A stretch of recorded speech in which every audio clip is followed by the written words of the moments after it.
Bom dia, turma, tudo bem com vocês? Professor Baldo aqui. Bom, na aula de hoje a gente vai começar a falar a respeito dos ácidos nucleicos, tá? Que é uma molécula fundamental para o funcionamento da vida de qualquer organismo, seja ele vírus, seja ele bactéria, ou seja ele um organismo complexo como nós, seres humanos, tá certo?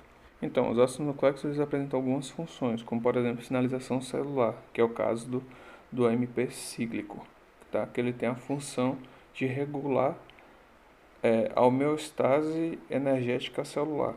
Digamos que é ele que vai manter o seu corpo mais ativo, certo? Por exemplo, quando você faz a ingestão de cafeína, você estimula o MP cíclico a se manter ativo por mais tempo. E aí dessa forma você consegue gerar mais energia, tá?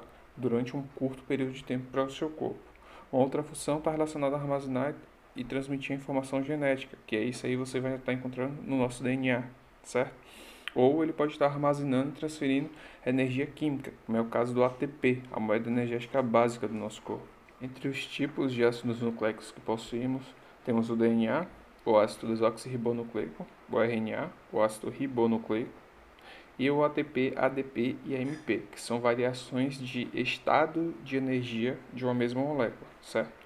Que ATP é abreviação para trisfosfato de adenosina, ADP para difosfato de adenosina e AMP para monofosfato de adenosina. O tri, o di e o mono, ele representa a quantidade de fosfato, tá? Que esse ácido nucleico ele vai possuir. Em alguns casos não é a adenina que vai estar compondo esse ácido nucleico, às vezes pode ser a guanina, e aí já ficaria um trifosfato de guanosina. Para a maioria dos seres vivos, o DNA é a forma mais eficiente, tá, de armazenar uma informação para a confecção de um certo grupo de proteínas, certo? Alguns outros, como os vírus, podem ter alguma variação de utilizar o RNA, tá, como molécula para armazenar a informação. Mas, de maneira geral, é o RNA que vai exercer essa função nos seres vivos. O dogma central da biologia molecular ele é baseado nos ácidos nucleicos, em que essa transitoriedade das características dos ácidos nucleicos fundamenta duas propriedades.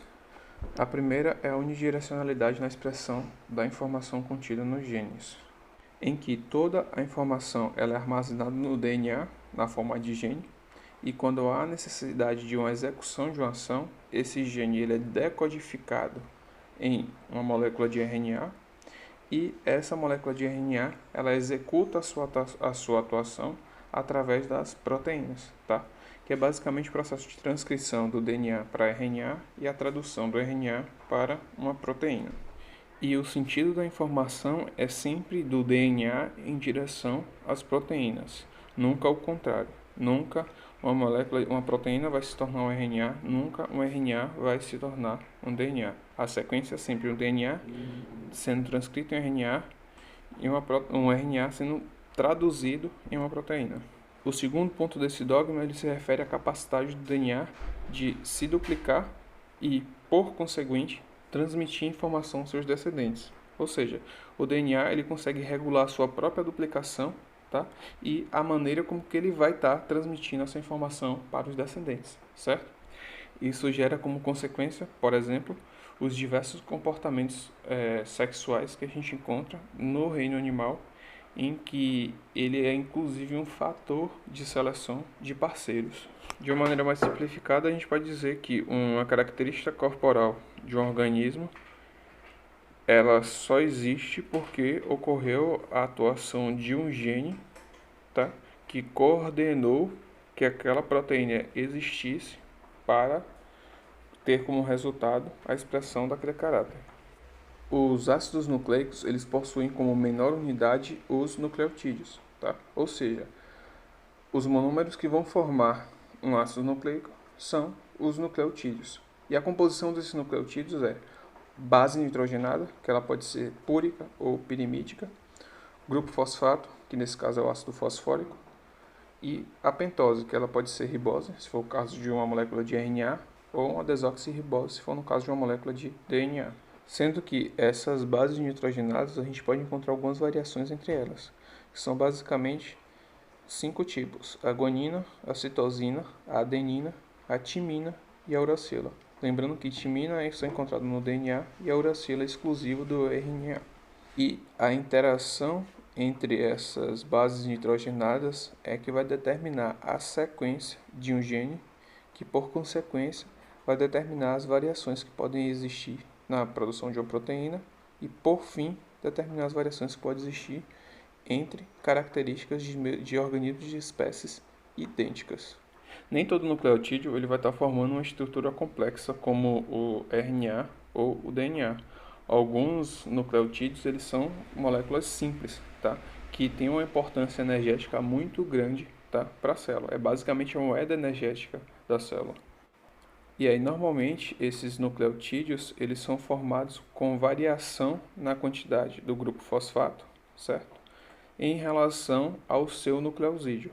Sendo que o nucleosídeo ele é nada mais nada menos do que uma ligação entre uma pentose e uma base nitrogenada. Ou seja, pentose ligada a uma base nitrogenada, ela forma o que a gente chama de um nucleosídeo, ok? E no momento em que esse nucleosídeo ele se associa com um grupo fosfato, ele vai estar formando um nucleotídeo simples de valor energético, em que a energia que pode ser utilizada para a reação química, ela vai estar armazenada na ligação presente do grupo fosfato. E aqui na imagem vocês têm um exemplo da formação de um monofosfato de adenosina, um difosfato de adenosina e um trifosfato de adenosina. E aí a célula, quando ela precisa obter energia, ela pega um trifosfato e quebra em um difosfato. Quando ela precisa armazenar energia, ela pega um disfosfato e associa a ele um grupo fosfato, formando um trifosfato. E aí nas ligações do grupo fosfato é que vão estar armazenada energia para uso da célula. Bom, a aula de hoje vai até aí, tá? E para a próxima aula a gente vai começar a estudar os ácidos nucleicos mais complexos, que é o RNA e o DNA, tá? E essas variações que nós temos dentro desses grupos de ácidos nucleicos mais complexos, ok? Eu recomendo bastante que vocês deem uma lida nesse capítulo para facilitar o entendimento do conteúdo para a próxima aula, tá certo? Bom estudo e até a próxima.